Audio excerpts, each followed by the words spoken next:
Hi friends, ఈరోజు వార్తల్లో నిలిచిన కరెంట్ అఫైర్స్లోని మొదటి అంశం, తైవాన్ని కుదిపేసిన భూకంపం. నిన్నటి రోజున 9 మంది మృత్యువాత పడ్డారు. మొత్తం 1011 మందికి గాయాలయ్యాయి.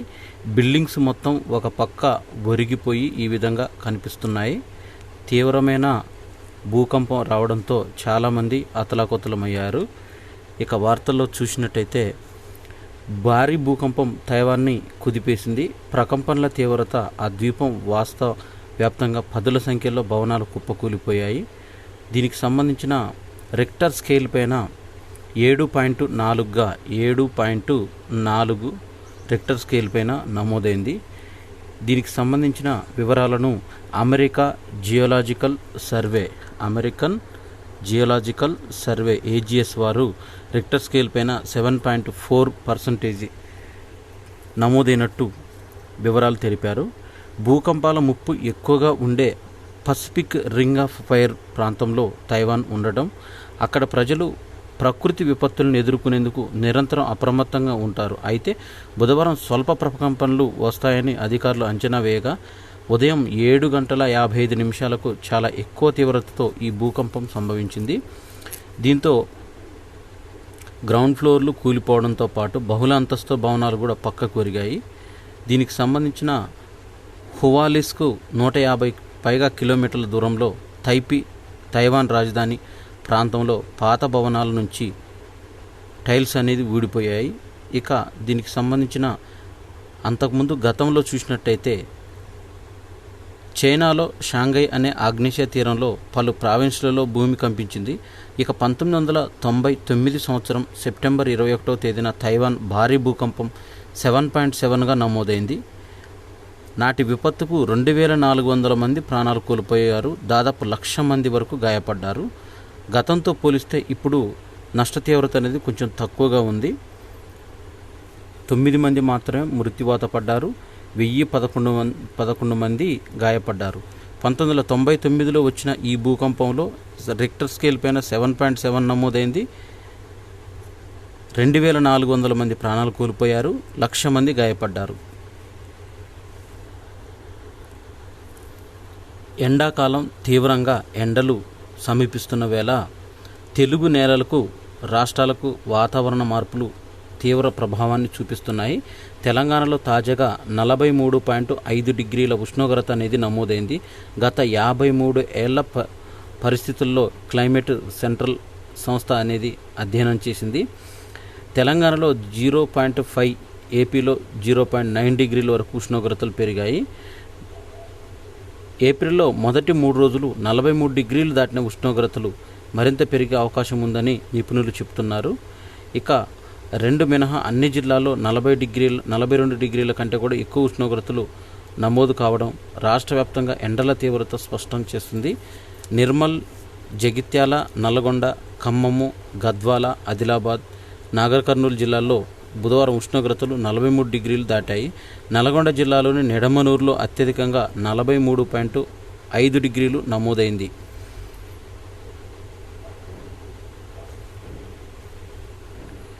ఇక ఏప్రిల్, మేల మధ్య గత 10 ఏళ్లలో ఈ రికార్డును చూసినట్టయితే 2014లో 39.8 ఉండగా సగటు గరిష్టం 47 ఉంది. 2023లో సగటు 37 ఉండగా గరిష్టం 48 డిగ్రీలు ఉంది. మే నెలలో సగటు 38.5 ఉండగా గరిష్టము 46.4 డిగ్రీలుగా నమోదైంది గతంలో. సంగారెడ్డి జిల్లాలోని హత్నూరా మండలంలో చందాపూర్ గ్రామ శివార్లోని ఎస్బీ ఆర్గానిక్ పరిశ్రమలో బుధవారం సాయంత్రం భారీ పేలుళ్లు అనేది సంభవించాయి. ఈ ఆయిల్ బాయిలర్ పేలి డైరెక్టర్తో సహా 4 కార్మికులు మృతి చెందారు. మొత్తం 16 మందికి గాయాలయ్యాయి. ఇక చూసినట్టయితే బాయిలర్ పేలడంతో పరిశ్రమ డైరెక్టర్ అయిన రవి శర్మ 38 సంవత్సరాల వ్యక్తి, అదేవిధంగా దీంట్లో దయానంద్ 48 సంవత్సరాల వ్యక్తి, విజయవాడకు చెందిన సుబ్రహ్మణ్యం 36 సంవత్సరాల వ్యక్తి, మధ్యప్రదేశ్కు చెందిన సురేష్ పాల్ మృతి చెందినట్లు కలెక్టర్ వల్లూరి క్రాంతి అధికారికంగా ప్రకటించారు.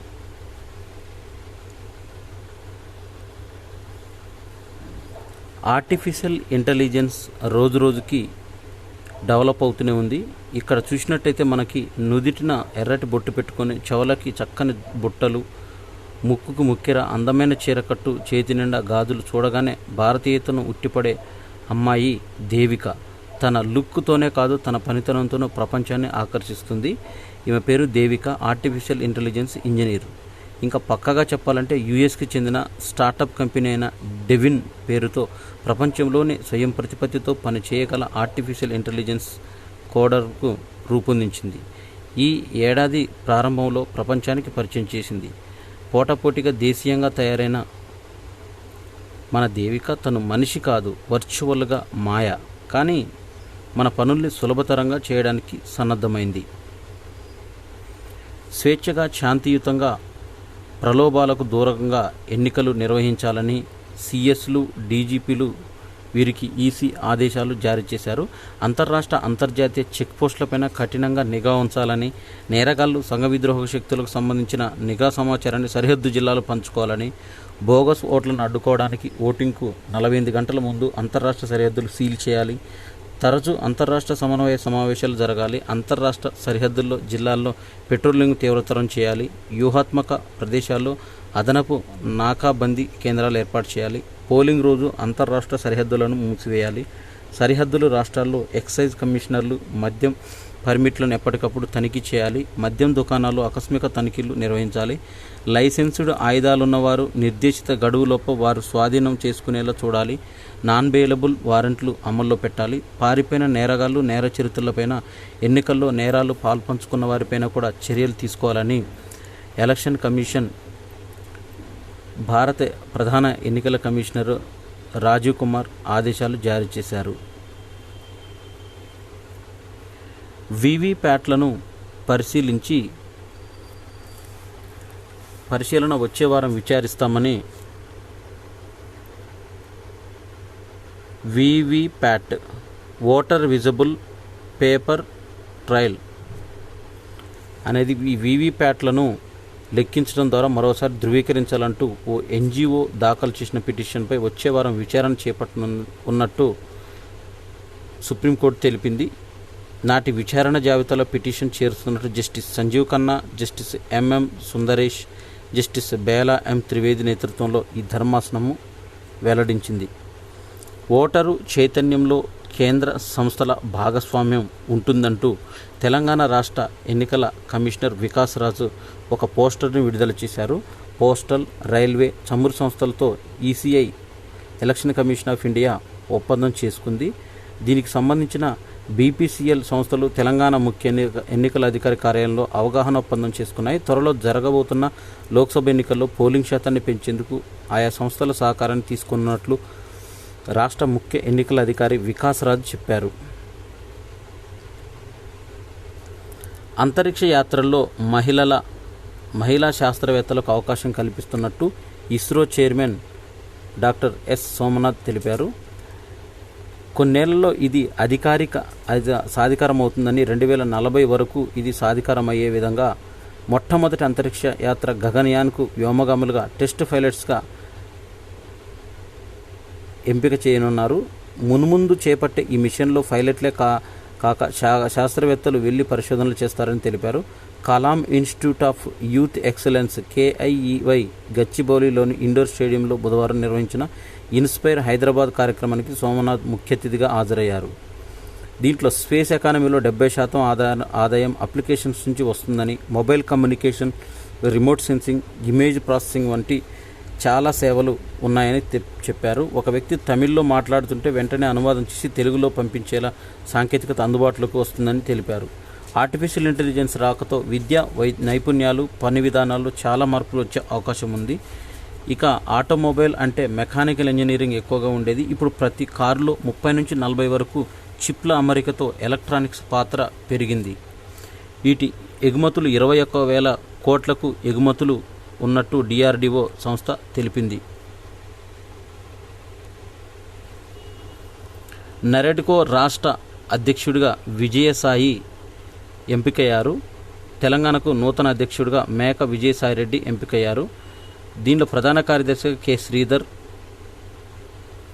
National real estate development council నరెడ్కోకు అధ్యక్షులుగా మేక విజయసాయి ఎంపికయ్యారు.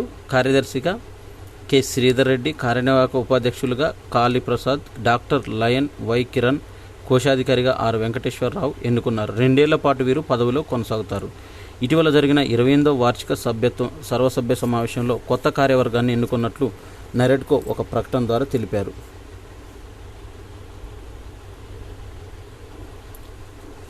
12 మంది రాజ్యసభ సభ్యుల ప్రమాణ స్వీకారం అనేది జరిగింది.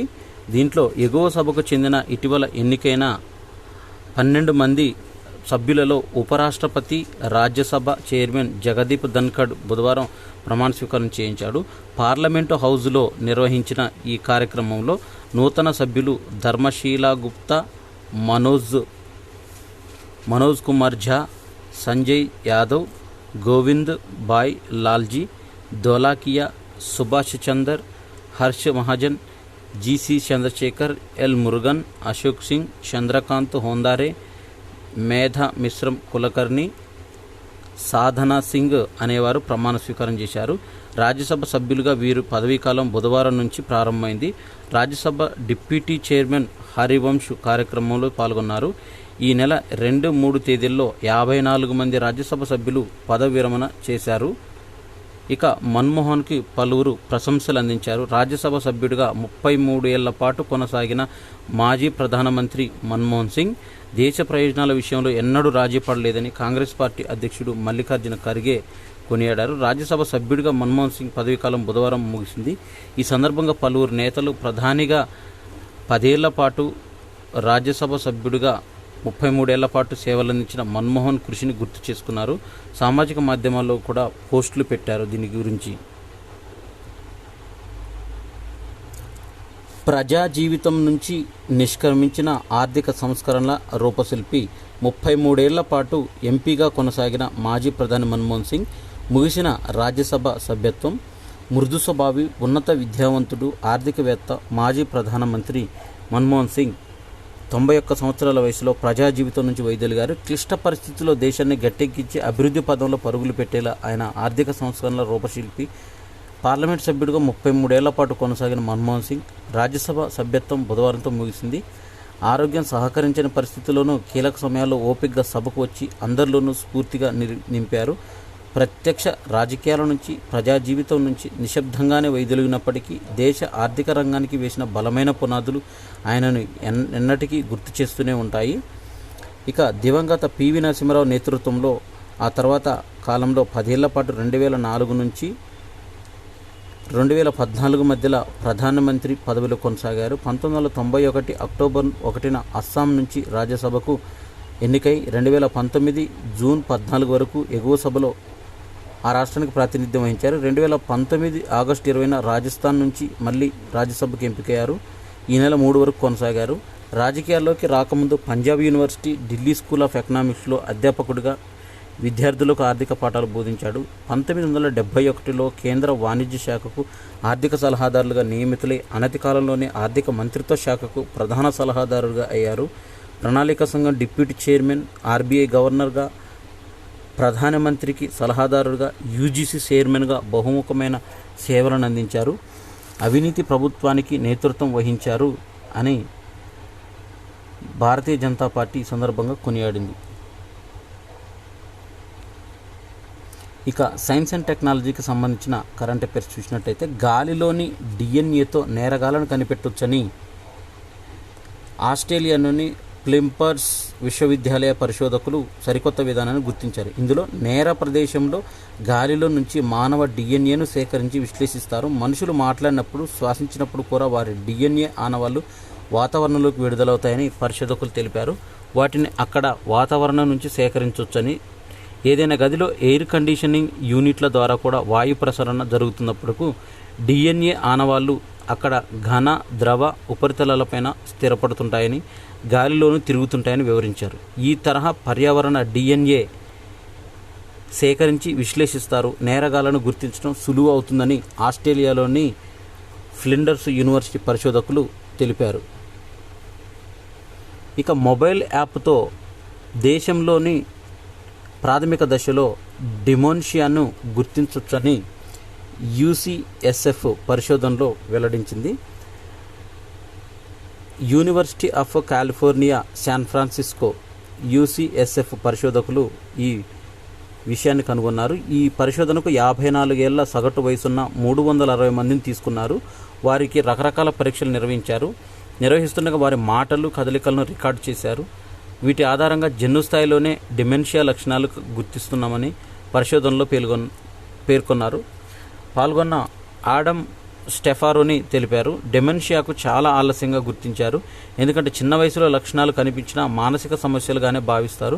ఈ యాప్ సమాచారంలో ప్రాథమిక దశలోనే ఖచ్చితంగా లక్షణాలను గుర్తించే వీలుందని పేర్కొన్నారు. ఈ అధ్యయనాన్ని journal of the American medical association JAMA నెట్వర్క్లో ఓపెన్గా ప్రచురించారు.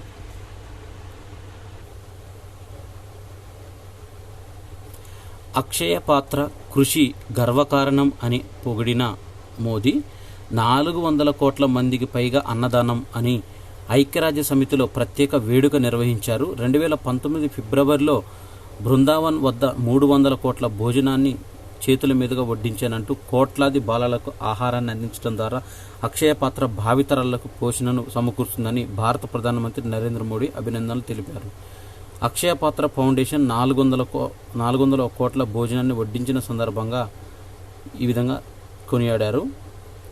దీనికి సంబంధించి సమితి కార్యక్రమంలో జరిగిన ఈ వేడుకల్లో నోబెల్ శాంతి బహుమతి గ్రహీత కైలాస్ సత్యార్థి, ఇన్ఫోసిస్ సహ వ్యవస్థాపకుడు ఎన్ఆర్ నారాయణమూర్తి, అక్షయపాత్ర ఫౌండేషన్ అధ్యక్షుడు మధు పండిత్ దాస హాజరయ్యారు. 400 కోట్ల మందికి భోజనాన్ని వడ్డించడం సాధారణ విషయం కాదని సత్యార్థి కీలక ఉపన్యాసంలో ప్రశంసించారు. 2030 కల్లా సుస్థిరాభివృద్ధి లక్ష్యాలను సాధించడంలో విఫలమైతే తమ భవిష్యత్తును కోల్పోయినట్లే అని భారత ప్రభుత్వం అక్షయ పాత్ర కలిసి భవిష్యత్తుపైన ఆశ కోల్పోవద్దని మానవాళికి చాటుతున్నారని తెలిపారు. దీనికి సంబంధించి అక్షయ పాత్ర చైర్మన్ మధు పండిత్ దాస, తుర్కీయ భూకంపంలోనూ ఉక్రెయిన్ యుద్ధంలోనూ ఆర్తులకు అన్నపానాదులు అందించామని, భారత్లో అక్షయ పాత్ర 72 వంటశాలను నిర్వహిస్తుంది. 24 ఏళ్లలో 24,000 పాఠశాలల్లో 21 లక్షల మందికి రోజు భోజనం అందించినట్లు అక్షయ పాత్ర ఫౌండేషన్ చైర్మన్ తెలిపారు. తూర్పు చైనాలో తుఫాను 7 మృతి చెందారు. తూర్పు చైనాలోని జియాంగ్షీ ప్రావిన్స్లోని తుఫాను వడగళ్ల వానలు ముంచెత్తాయి. వేర్వేరు చోట్ల 7 మరణించారు. ఇందులో 3 అర్ధరాత్రి సమయంలో వీచిన బలమైన గాలులతో భవనాలపై నుంచి కిందపడి మృత్యువాత పడ్డారు. ఆదివారం మొదలైన తుఫాన్లో డజన్ల కొద్దీ ఇళ్లు ధ్వంసమయ్యాయని అధికారులు తెలిపారు. ఇక చంద్రుడిపై టైము అనేది తెలుసుకోవచ్చని ఒక పరిశోధన ద్వారా తెలుపుతున్నారు. అమెరికాలోనో బ్రిటన్లోనో ఉన్నప్పుడు ఇప్పుడు సమయం ఎంతైందని అప్పుడు మనం తెలుసుకుంటాం. భవిష్యత్తులో చంద్రుడిపై టైం ఎంతైందో కూడా తెలుసుకోనున్నారు. జాబిల్లి ఇతర గ్రహాలపైన సమయం తెలుసుకునేలా ఓ ఏకీకృత ప్రామాణిక సమయాన్ని తెలుసుకునే విధంగా యుఎస్టీ నిర్ధారించాలని శ్వేతసౌధం భావించింది. ఇందుకోసం 2026 కల్లా ఇతర ప్రభుత్వ విభాగాలతో కలిసి ప్రణాళికను సిద్ధం చేయాలని నాసాను శ్వేతసౌధం ఆదేశించింది. ఈ సమయాన్ని కోఆర్డినేట్ లోనార్ టైం CLT అని పిలువనున్నారు. అంతరిక్షంలో ప్రయాణించాలనుకునే నౌకలకు, ఉపగ్రహాలకు కీలకమైన సమయపాలన ప్రమాణాన్ని ఇది అధిగమించనుంది. గురుత్వాకర్షణ శక్తిలో తేడాల కారణంగా సమయ నిర్ధారణలో చోటు చేసుకునే మార్పులను ఈ సందర్భంగా అంచనా వేయాల్సి ఉంటుంది. ఇక సాధారణంగా భూమిపై పనిచేసే గడియారం చంద్రుడిపై చేరితే రోజుకు 58.7 మిల్లీసెకండ్లు కోల్పోతుంది. శ్వేతసౌధంలో సైన్స్ అండ్ టెక్నాలజీ విధానం అధిపతి ఆర్తి ప్రభాకర్ ఈ విషయాన్ని వెల్లడించారు. నోయిడాకు చెందిన MSME micro small medium enterprises నోయిడాకు చెందిన దేశీయంగా అభివృద్ధి చేసిన అగ్నిమాపక యంత్రం, దీని పేరు క్రాష్ ఫైర్ టెండర్. ఇది భారత వైమానిక దళానికి అందించిన సందర్భంగా దీని పనితీరును నిన్నటి రోజున పరిశీలించారు. ఇటీవల ఉత్తర కొరియా పరీక్షించిన క్షిపణి వివరాలను వెల్లడించింది. ఘన ఇంధనంతో దూసుకు వెళ్లే మధ్య శ్రేణి హైపర్సోనిక్ క్షిపణిని ప్రయోగించామని తెలిపింది. ఈ పరీక్షను అధినేత కిమ్ జోన్ ఊన్ దగ్గరుండి పర్యవేక్షించారని, 101 కిలోమీటర్ల ఎత్తు క్షిపణి వెళ్ళిందని, రాకెట్ లాంచర్ నుంచి విడిపోయిన తర్వాత 1000 కిలోమీటర్ల వరకు దూసుకెళ్లిందని దీన్ని దక్షిణ కొరియా ఖండించింది. క్షిపణి కేవలం 600 కిలోమీటర్లు మాత్రమే ప్రయాణించిందని, దీనికి సామర్థ్యాన్ని ఎక్కువ చేసి చూపిస్తున్నారని పేర్కొంది. దీంతో దక్షిణ కొరియాతో పాటు జపాన్, అమెరికాను ఖండించాయి ఈ విషయాన్ని. Ambani 9th place, Adani 17th ప్లేస్లో ఉన్నట్టు ఫోర్బ్స్ 2024 సంపన్నుల జాబితాను రిలీజ్ చేసింది. డబుల్ సెంచరీకి చేరిన భారత ధనవంతులు. దీనిలో 469వ ర్యాంకులో మురళీదేవి కుటుంబం $6.2 billion, 1104 rank Pratap Sireddy $3 billion, 1143 rank MG Rao 2.9, 1143 ర్యాంకుతో PV Ramprasad Reddy $2.4 billion, 1438 rank Jupalli Rameswara Rao $2.3 billion, 1438 ర్యాంకులో పిపి రెడ్డి $2.3 బిలియన్, 1496 ర్యాంకులో పివి కృష్ణారెడ్డి $2.2 బిలియన్, 1623లో ఎం సత్యనారాయణ రెడ్డి $2 బిలియన్, 1764లో కె సతీష్ రెడ్డి $1.8 బిలియన్, ఇక 2046 ర్యాంకులో జీవి ప్రసాద్ $1.5 బిలియన్ సంపన్నుల వర్గంలో చోటు చేసుకున్నారు. దీంట్లో ఫోర్బ్స్ 2024 ప్రపంచ బిలియనీర్ జాబితాలో $116 బిలియన్ నికర సంపదతో ముఖేష్ అంబానీ ప్రపంచంలో 9th ప్లేస్లో ఉన్నారు. $116 బిలియన్ ఆదాయంతో ఇతన్ని $116 బిలియన్ తో ప్రపంచంలో 9వ స్థానంలో ఉన్నారు. ఇక 2023లో ఆయన సంపద $83.4 బిలియన్ కాగా, ఇక భారత్లో రెండో సంపన్నుడైన గౌతమ్ అదానీ 17వ స్థానంలో ఉన్నారు. ఈ 17వ స్థానంలో ఉన్న ఆయన సంపద $47.2 బిలియన్, అంటే $84 బిలియన్ పెరిగింది. ముంబై నుంచి లండన్కు మరో విమాన సర్వీసును వర్జిన్ అట్లాంటిన్ ప్రారంభించింది. దీనిలో అపరిమిత గిరాకీ అవకాశాలున్న దృష్ట్యా దీనిలో ప్రభుత్వం నుంచి లభించే అనుమతులపైన ఇది ఆధారపడనుంది. బెంగళూరు నుంచి ఒక్కొక్కటి రోజువారీ విమాన సర్వీసులను ఈ సంస్థ నడుపుతుంది. లండన్, బెంగళూరు విమాన సర్వీసులను మార్చి 31న ప్రారంభమైంది. అలాగే ఇండిగోతో కోడ్ షేర్ భాగస్వామ్యాన్ని కూడా విస్తరించేందుకు అదనంగా 36 గమ్యస్థానాలకు ఇండిగో సర్వీసులను అందిస్తుంది. ఇండిగోతో మలేషియా ఎయిర్లైన్స్ కోడ్ షేర్ ఒప్పందం అనేది జరిగింది. ఇది ఇండిగో ఒక ప్రకటనలో తెలిపింది. భారత్లో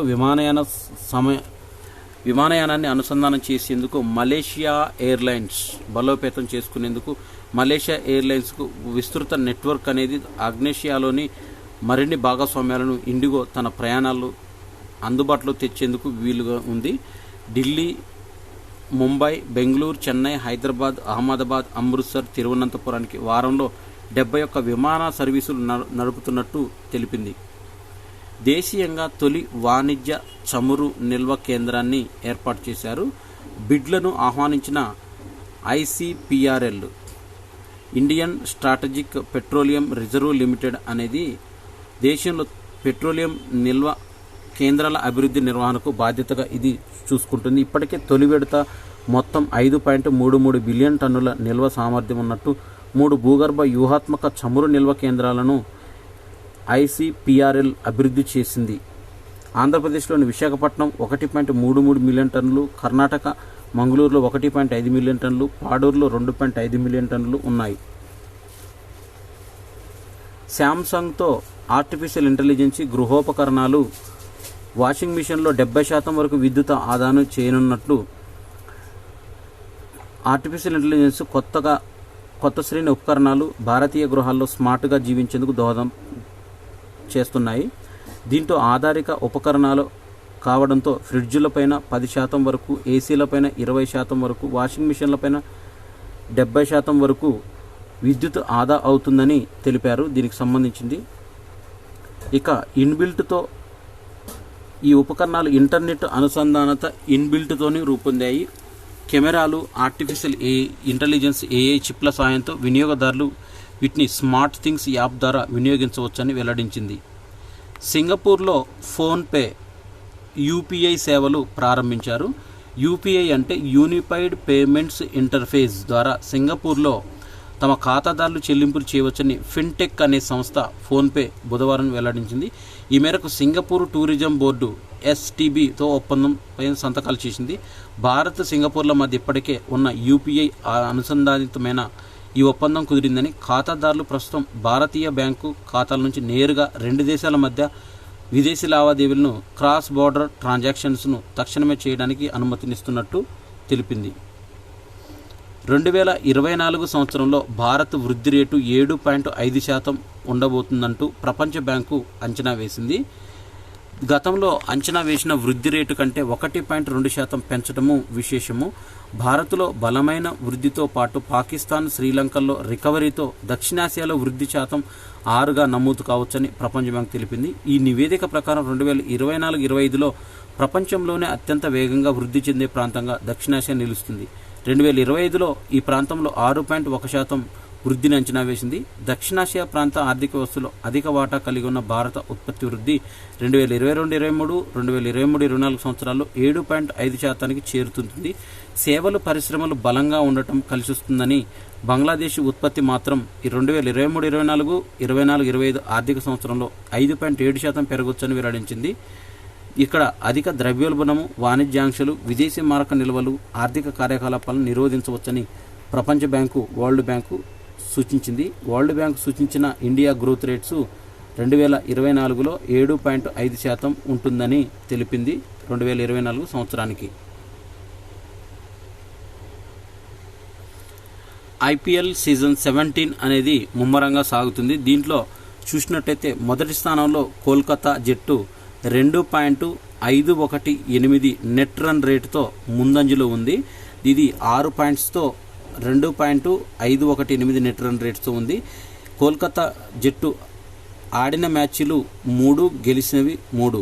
తర్వాత స్థానంలో రాజస్థాన్ 1.249 నెట్ రన్ రేట్తో ఉంది. Chennai 3rd place, Lucknow 4th place, Gujarat 5th place, Hyderabad 6th, 7th Punjab, 8th Bengaluru, 9th Delhi, 10th Mumbai అనేవి వరుసగా ఉన్నాయి. కివీస్ కెప్టెన్గా బ్రాస్ వెల్ నియమితులయ్యారు. దీనికి సంబంధించి 5 మ్యాచ్ల T20 సంబంధించిన కివీస్ కెప్టెన్గా బ్రాస్ వెల్ నియమితులయ్యారు. 5 మ్యాచ్ల T20 సిరీస్లో పాకిస్తాన్తో తలపడే ఈ న్యూజిలాండ్ జట్టుకు ఆల్రౌండర్ మైకెల్ బ్రాస్వెల్ కెప్టెన్గా నియమితులయ్యారు. పాక్ ఆతిథ్యం ఇచ్చే ఈ సిరీస్ ఈ నెల 17న ఆరంభం కానుంది.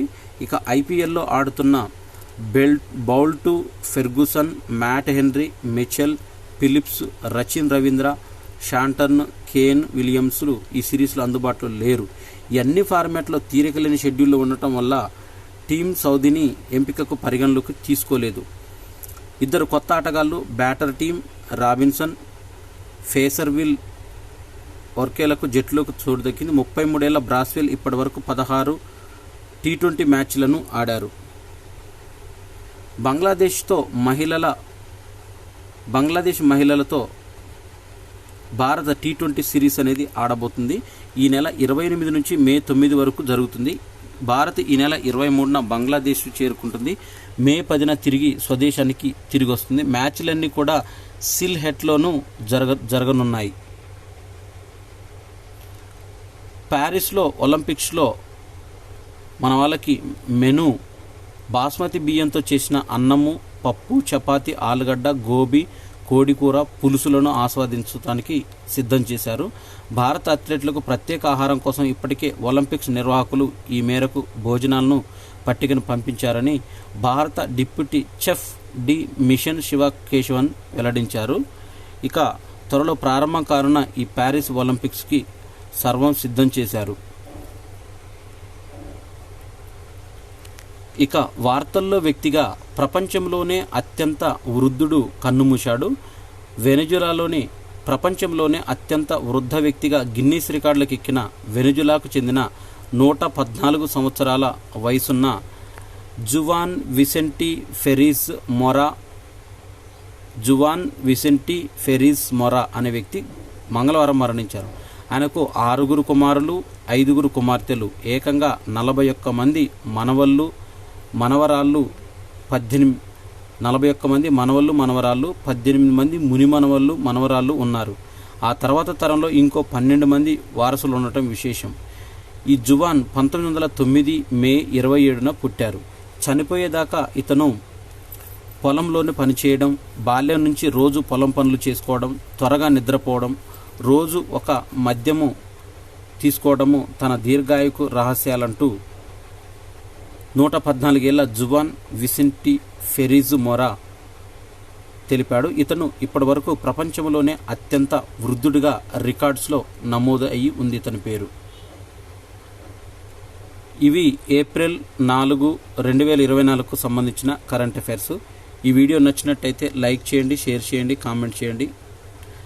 నా ఛానల్ సబ్స్క్రైబ్ చేసుకోవడం ద్వారా నేను చేసే వీడియోస్ అన్నీ మీకు నోటిఫికేషన్ రూపంలో వెలువడతాయి. నేను చేసిన కరెంట్ అఫైర్స్ అన్నీ కూడా నా యూట్యూబ్ ఛానల్లో ప్లేలిస్ట్లో అన్నీ పొందుపరిచాను. ఇంకా ఎవరైనా చూడాలనుకుంటే ప్లేలిస్ట్కి వెళ్ళి చూడగలరు. Thanks for watching.